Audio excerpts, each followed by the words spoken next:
In New York City's underground history, few names carry as much weight, fear, and influence as the 9 Trey gangsters, also known as 9 Trey Bloods. What started as a survival move inside a violent jail system would eventually spill into the streets and become one of the most recognizable East Coast sets in the United Blood Nation.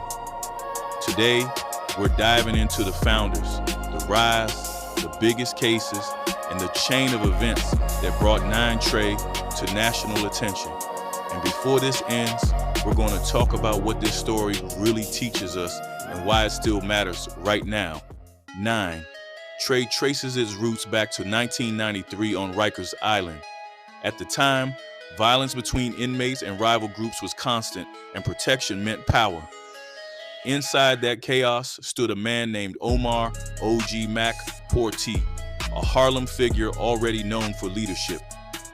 Alongside his co-founder, Leonard Dead-Eye McKenzie, they created the United Blood Nation, the East Coast version of the Bloods, as a way to unify smaller crews and defend against the pressure from Latin Kings and other rival groups. Under that umbrella, they formed different sets, and one of the earliest and strongest was 9 Trey. For the first few years, 9 Trey was primarily a prison force.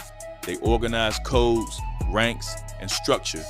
Through visits, letters, and transfers, their influence slowly leaked into the outside world. The moment they established a leadership tree on the street side, the set became something far bigger than a prison alliance. It became a network. By the early 2000s, 9 Trey was operating across Harlem, the Bronx, Brooklyn, and stretching down the East Coast. They built a reputation for aggression. They weren't the biggest blood set, but they were often one of the most unpredictable. Members engaged in robbery, drug trafficking, extortion, and territorial disputes. They formed alliances when it made sense and went to war when it didn't. But what made 9 Trey unique was how quickly they adapted to the times. When social media culture, music visuals, and online fame started blending with street identity, 9 Trey was one of the first sets to realize the power of image. The streets were one thing, but the internet, that was global.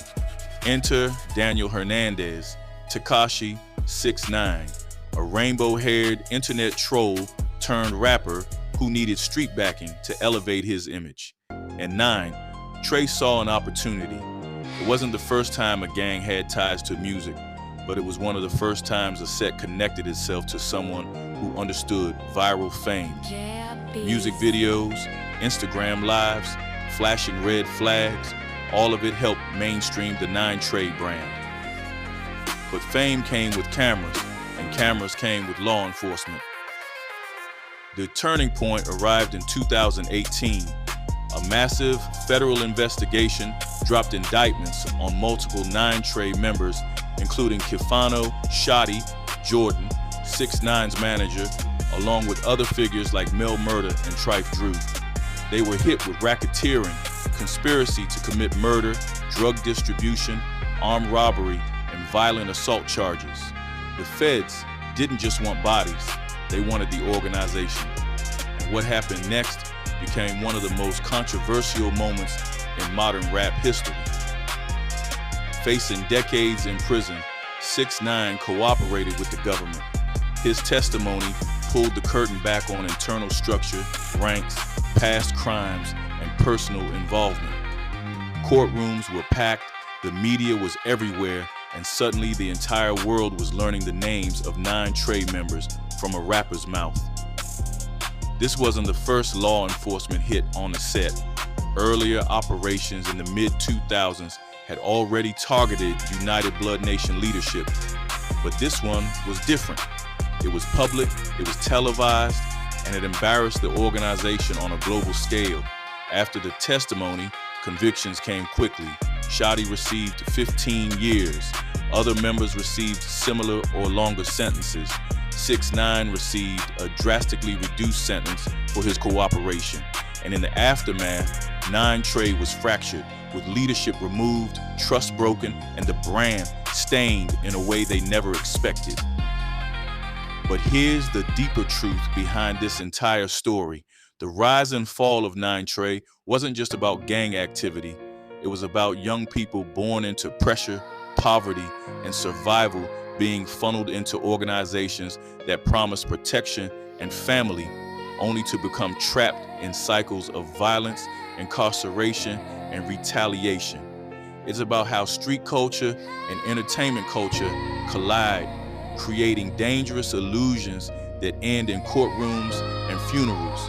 And most importantly, it's about the fact that every single major gang takedown always starts decades earlier.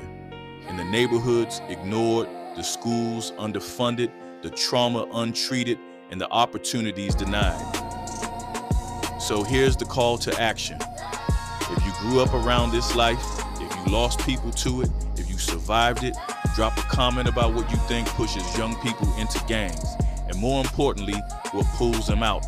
If you know someone who needs to hear this, tag them, share this video, start a conversation where you are. The more we talk, the more we expose the truth behind the headlines. This isn't about glorifying anything.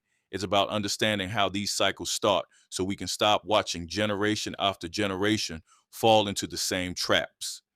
This has been a look inside the 9 Trey Bloods of New York, the founders, the rise, the fall, and the reality behind it all.